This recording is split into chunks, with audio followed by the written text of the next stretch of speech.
আজকে আপনাদের সাথে শেয়ার করব আফগানি সালোয়ার কিভাবে সহজভাবে কাটিং প্লাস সেলাই করবেন সেই সম্পূর্ণ ভিডিওটি শেয়ার করছি। ইনশাআল্লাহ ভিডিওটির সাথে থাকবেন, আপনারা খুব সহজে কিন্তু এই সালোয়ারটি মেকিং করতে পারবেন। আর এই সালোয়ারটা কিন্তু 4 থেকে 6 বছরের বাচ্চাদের পরাতে পারবেন। তো এখানে আমি লং রাখবো গিয়ে 23, আর আমি এখানে কোমরের মাপটা নিয়ে নিয়েছি। কোমরে আমি 2 ইঞ্চির মতো মাপ নিয়ে নিয়েছি। আর আমি এখানে কিন্তু 1 ইঞ্চি সেলাইয়ের জন্য বাড়তি নিয়ে নিয়েছি। আর আমি হায়ার অংশ রেখেছি 10। বাচ্চাদের জন্য কিন্তু 10টাই পারফেক্ট, মানে 4, 5, 6 বছরের বাচ্চার জন্য। আর এর থেকে বড় বাচ্চাদের যদি বানাতে চান তাহলে কিন্তু আর 1 ইঞ্চি বাড়িয়ে দিতে পারেন। আর আমি এভাবে হায়ার অংশটা কেটে তারপর আমি এভাবে 2 পাশ কেটে নিলাম। তারপর কিন্তু আমি কোমরের থেকে যে কাপড়টা অ্যাডজাস্ট করা ছিল সেটাকে কেটে নিয়েছি। আর এখন আমি সেলাই করে নিয়েছি। প্রথমে পায়ের মুহুরিটা আমি সেলাই করে নিচ্ছি। আমি পায়ের নিচে বক্রম ব্যবহার করব। বক্রমটা দিলে এই সালোয়ারটা দেখতে খুব বেশি ভালো লাগে মুহুরিতে। আর আমি এরকম 2 পাশে কিন্তু কাপড় নিয়ে নিয়েছিলাম, আর সেটা সেলাইয়ের সময় আরেকবার দেখিয়ে দেবো।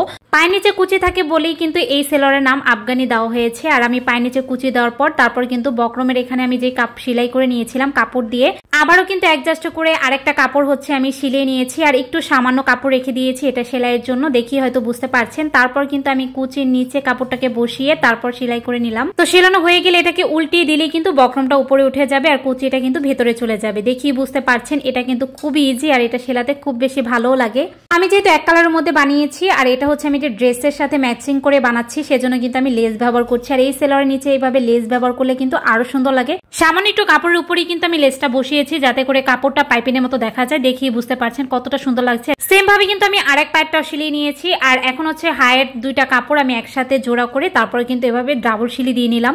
এই সেলাইটা যখন হয়ে যাবে তারপরে কিন্তু আরেক পাশে আমি সেম ভাবে সেলাই করে নেব। তারপর কিন্তু আমি এখানে যে সেলাইটা দেখতে পাচ্ছেন এটা কিন্তু আমি পায়ের মুহুরির সেলাইটা দিয়ে নিচ্ছি। পায়ের মুহুরিতে আমি রেখেছি 5 যাতে করে পাটা খুব সুন্দর মতো ঢুকতে পারে, সেই অনুযায়ী কিন্তু আমি মাপ করে তারপর পায়ের মুহুরিটা সিলিয়ে নিলাম। তো এটা আমি 2টা সেলাই দিয়ে নেব। তারপরে কিন্তু আমার নিচের অংশ শেষ হয়ে গেলে তারপরে আমি কোমরে রাবার লাগিয়ে নেব। এই সালোয়ার বানানো কিন্তু একদম ইজি। আপনারা যে কোনো টপসের সাথে বা 3 পিসের সাথে বাচ্চাদের মিনি ফ্রকের সাথেও কিন্তু এগুলো পরাতে পারেন। খুব বেশি ভালো লাগে এই সালোয়ারগুলো।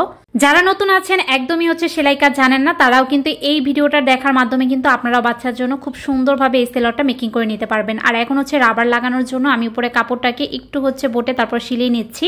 কোমরের মাপ অনুযায়ী কিন্তু আমি রাবারটাও কেটে নিয়েছি। আর রাবার কাটানোর পরে আমি কিন্তু এভাবে সেলাই করে নিয়েছি। তারপর সালোয়ারের সাথে আমি অ্যাডজাস্ট করে সেলাই করে নিচ্ছি। তারপর এভাবে ঘুরিয়ে ঘুরিয়ে সেলাই দিলেই কিন্তু আমার হয়ে যাবে। তারপর রাবারের আরেকটা অংশ মানে মাঝের অংশটা সেলাই করলে একদম পারফেক্টলি রাবার লাগানো ডান। আপনারা যারা রাবার লাগাতে না পারেন তারাও কিন্তু এটা দেখে খুব সহজে শিখে নিতে পারবেন। আমার কাছে বেশ ভালোই লাগে রাবার লাগাতে। অনেকে বলেন এটা অনেক ভেজাল লাগে, তবে আপনি যদি পারফেক্ট ভাবে সেলাই কাজটা জানেন, মানে পারফেক্ট ভাবে যে কোনো কাজ করতে পারেন তাহলে কিন্তু আপনার কাছে খুব বেশি ভালো লাগবে। তো এইটা আমি মাঝে সেলাইটাও দিয়ে নিচ্ছি। আর এই সেলাইটা হয়ে গেলে কিন্তু রাবার লাগানো একদম ডান। আর দেখতে পাচ্ছেন কতটা পারফেক্টলি রাবার লাগানো হয়ে গেছে। আর আমার সালোয়ারটা এখন দেখতে পাচ্ছেন কতটা সুন্দর লাগছে। এটা কিন্তু বড় ছোট সবাইকে খুব বেশি সুন্দর লাগে।